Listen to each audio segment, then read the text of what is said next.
nato di plano, wa pa na nato ginahon na God already planned our lives. So your dreams are safe in God's hand. Sometimes sa una makaingon ka nga, for example karon na anak nga naabot na nimo ang something nga sa una wala nimo gi-expect. Like for example, mahimo ka akong doktor, pero isod ko tayo dili ang siguro, lain na lang akong plano. And then one day makita na lang nimo imong self, oy doktor na ka. That's because yung nakay dream and the Lord knows your heart, para na nimo bisan pag unsa ka lisod, bisan pag unsang struggle, para nimo and isali ka sa Ginoo, He will give it to you. Amen. Okay. Next, James 1:5. If any of you lacks wisdom, you should ask God, who gives generously to all without finding fault, and it will be given to you. Okay, sa mga batanon, in choosing a course, a career, or decision, always ask God. Always ask God's guidance. Okay, for example, no, sa ako katong di ko ako course. Akong first course manggod kay IT. So, dagang din yung nalisod. Dali mo ko nga, okay rani, basta maka-graduate ako, okay lang. Then after graduation, dili ko satisfied. Ano ko, kung saan ko ng IT?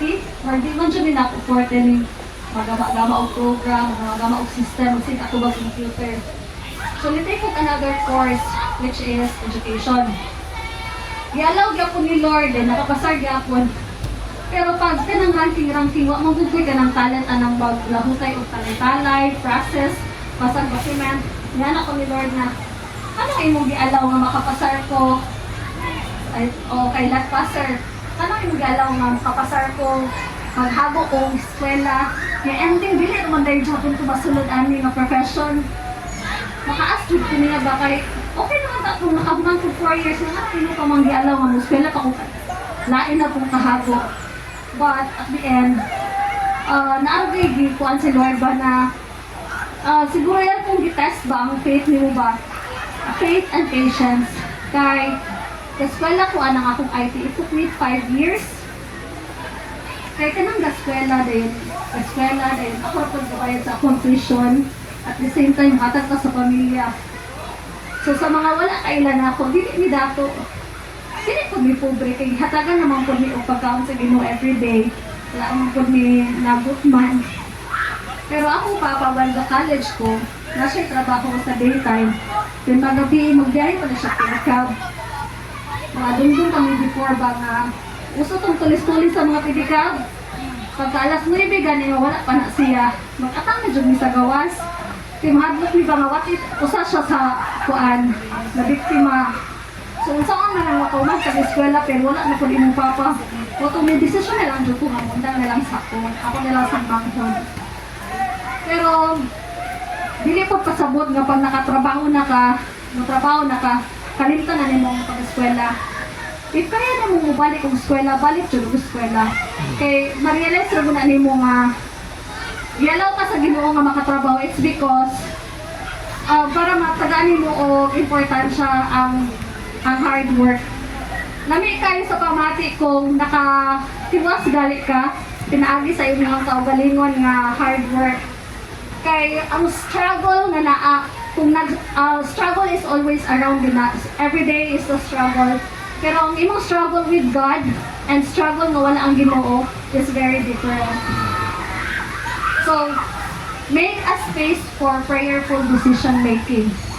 So, sa kada decision nato, kinahanglan dahil nga before ta mo final say of decision, we should always find a place or space sa atong kinabuhi nga kanadali ka mura yung duwa ni Lord. Kasi sometimes pag mo decision ta based sa ato ang feelings, based sa atong emotions, lahi siya nga desisyon. Kumpara kung pag-istorya ka sa Ginoo, give it all to the Lord, makahatag kung ka o makadesisyon kung kagsakto. Balancing faith and ambition. Ambition is not a sin. It depends on where it points. Meaning, di ba usahin natin mga dako kayo mga ambitions kinabuhi. Pero kung kana nga ambition is makadaot sa uban, o makadaot sa imong kaugalingon, dira na siya mahimong sayo. Faith is not laziness. We don't sit and wait. We prepare and pursue. May uban magod mo na salig ra ko sa Ginoo, maglingkod ra ko diri, moabot ra na. It's not like that. Dili ko siya tinapol. Faith is while waiting, gabuhat ka sa angay natong buhaton.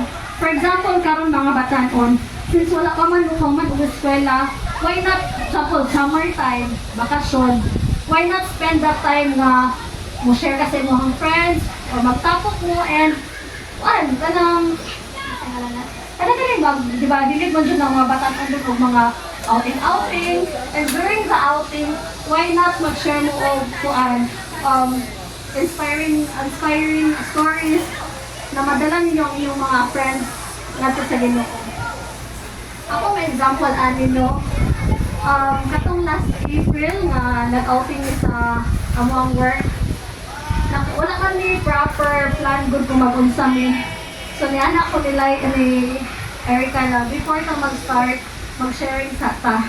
So at first nakataon na yun pero once we started, dito na mo naila-ila nga mong kuan, naila-ila na mong usap-usaba nga naday ni deeper story, and wala na sayang ang oras tungod kay among oras imbis nga maglingaw-lingaw, nagamit na mo para magkataas ang Ginoo through sharing sa amo ang mga experiences. And malik up din ba ang usap-usap because God is there. So kung unsa ta karon, it's all because of the Lord. What does success means to you?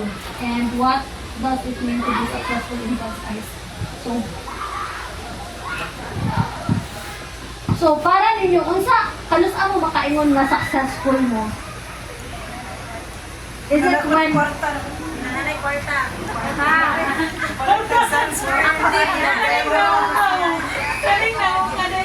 Honest. Okay, unsa pa? Domingo ang imong mga panahon. Okay. Unsa pa na inyong mga Nakahuman o travel nakatrabaho. Okay. So, di ba, success to us, meaning is kung natay kwarta, kung makadto ta dito. Now, what does it mean to be successful in God's eyes?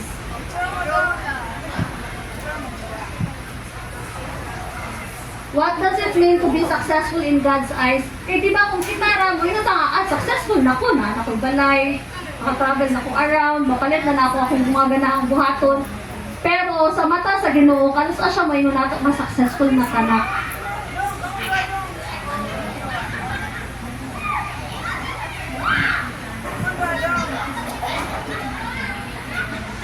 Maminyo na ko no.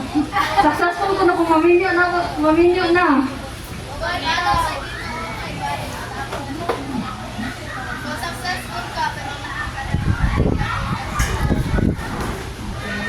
Diba? So, bisan daga na dahil kang kwarta, then sa panahon nga ang church na kinahanglan, willing kayo kang muhatag, smiling face kayo ka, then happy ang ginawa na. Because wala na sayang ang iyang paghatag nimo sa success. Kanang ipa-check in o gumit ang mga pastors o leaders. Oh. Dili na siya malimot na. Imagine 2 paths. Oo, dili na sila malimot dayan kada tuig maningin. Imagine 2 paths. One looks successful, the other is simple but full of impact. So, kuan siya actually tricky. Dagantang mga kauban po sa church sa una or bisan karon, successful in money, successful kay na mga titles.